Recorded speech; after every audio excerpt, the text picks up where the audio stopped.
You ever get the feeling someone's about to call the cops on you just for existing?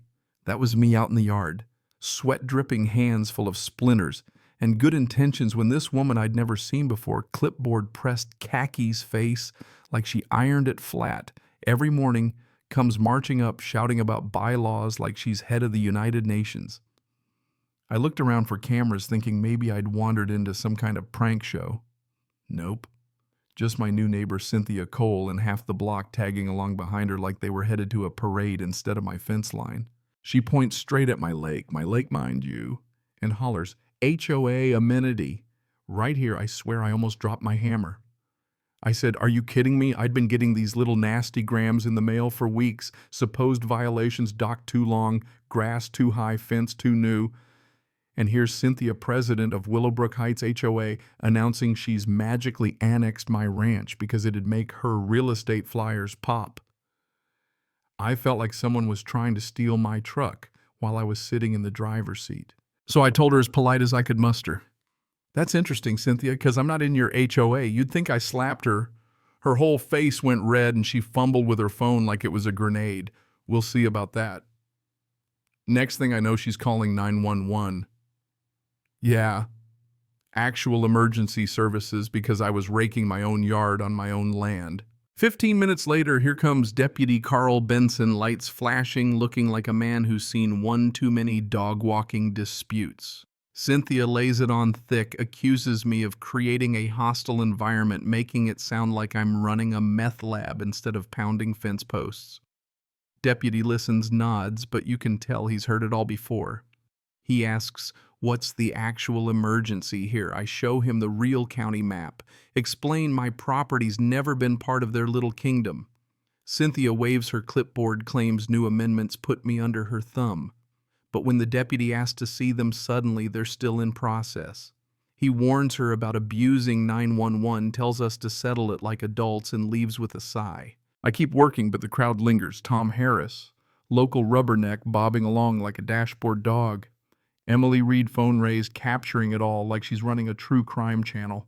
I can tell they're not sure whose side to take, Cynthia's with her parade of fake authority, or mine just trying to keep the peace and the property line. Then Cynthia leans in, voice low, laws around here go through me. Yeah, she really said it. I almost laughed, but something about her stare made me wonder if I should sleep with one eye open. I kept my ace in my pocket, a certified county map, the real thing, just waiting for her to make her next move. Next morning, I find a bright yellow citation taped to my front gate, official-looking, threatening daily fines for dock and fence violations. The kicker: it's signed Willowbrook Heights HOA, complete with case number and all. I read it twice. I wasn't sure whether to laugh or start Googling lawyers. I mean, I'm not even in their HOA, never signed a thing, never paid a dime yet. Here's Cynthia acting like she's queen of the Ozarks. I guess HOA drama is America's favorite contact sport. By noon, she'd called an emergency meeting, the Jack Miller situation. You'd think I was the villain in some crime drama. Tom Harris leaves me a voicemail telling me to show up and clear up misunderstandings. Sure, Tom. Maybe if I show them actual facts, they'll stop acting like facts are optional. I remember the last fall I spent here with my dad. He handed me a homemade fishing rod, told me, "You'll come back when you're tired of people pretending to be in charge." Words that echo a little louder these days. That evening, the community center's packed, standing room only. Cynthia's got slides printed, programs, the whole dog and pony show, announcing community expansion, flashing aerial photos of my property. She's even got fake maps that look almost real. When I raise my hand to object, she cuts me off. Questions after the presentation. Of course. But that's when the twist comes. Emily Reed pipes up from the back, says she caught something weird on Cynthia's slide about HOA finances. Turns out the maintenance fund's in the red big time. Cynthia's not just power hungry, she's desperate.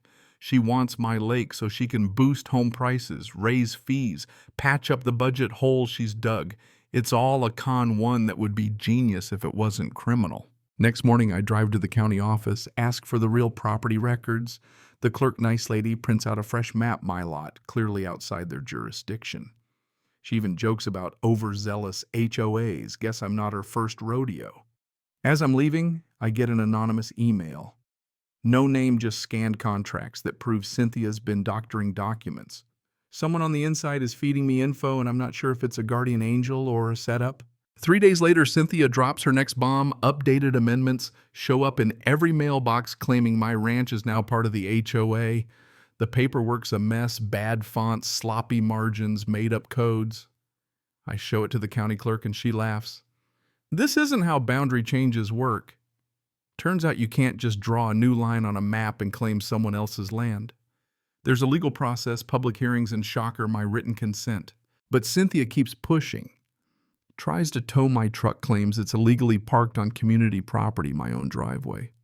The tow truck guy sees my deed, shakes his head, unhooks the truck, says, "Look, I just go where they tell me. But your paperwork says it's yours. I'm not touching it." Even Tom Harris is starting to look uneasy, calling me to say he measured the property lines himself. Your land's not in the HOA. Welcome to the party, Tom. One morning I find a birdhouse nailed to a tree, blinking red light aimed at my porch. Surveillance now, really. Deputy Benson comes out again after Cynthia calls in another fake emergency. This time the deputy is done playing. "Ma'am, false 911 calls can result in fines," he warns. He's taking notes for a report, and I'm documenting everything. Paper beats panic. Then Emily, the quiet documentarian, films Cynthia admitting the real motive on camera. If we turn the lake into an amenity, my listings go up in price. That slip is the nail in the coffin. I decide it's time to stop playing defense. I invite the whole neighborhood to my ranch, open the lake for a weekend tour. Kids run, families fish, and I pin the official county map to the boathouse for everyone to see. Tom brings his GPS, measures the boundaries. No way my land's in the HOA. Word spreads. Cynthia's credibility crumbles. At the next HOA meeting, Cynthia rolls out the big guns, projector, microphone, fake surveys. "Jack Miller is privatizing your community resources," she shouts. The crowd is eating it up until I stand up and drop my own evidence. Official county map, Emily's video, and then my final card, the debt papers. See, while Cynthia was busy forging amendments, I bought the HOA's delinquent loan on the access road. Now I control whether they can even reach the lake. Cynthia turns pale. Deputy Benson steps forward, citation book ready, announces that filing false reports, forging documents, and harassment are crimes. Tom Harris, suddenly leader, apologizes publicly, admits he should have checked the facts before taking sides.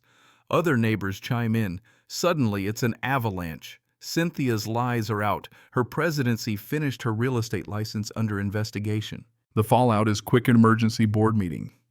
Cynthia booted Tom, elected interim president. The new board asked me to work out a fair deal. Monthly payments, open access for families, no more harassment. I agree, because the folks who just want to fish and swim weren't the problem. Cynthia was. By the time the dust settles, Cynthia's vanished, her reputation in ruins, and the HOA's finally focused on real community issues. I sit on my porch watching folks wave as they head down to the lake. No drama, no threats, just a peace I'd almost forgotten. Funny how the woman who tried to force me into her HOA ended up needing my permission for every family picnic.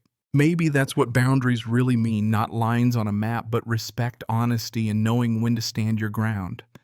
So tell me, what would you do if someone tried to draw you into a fight you never asked for?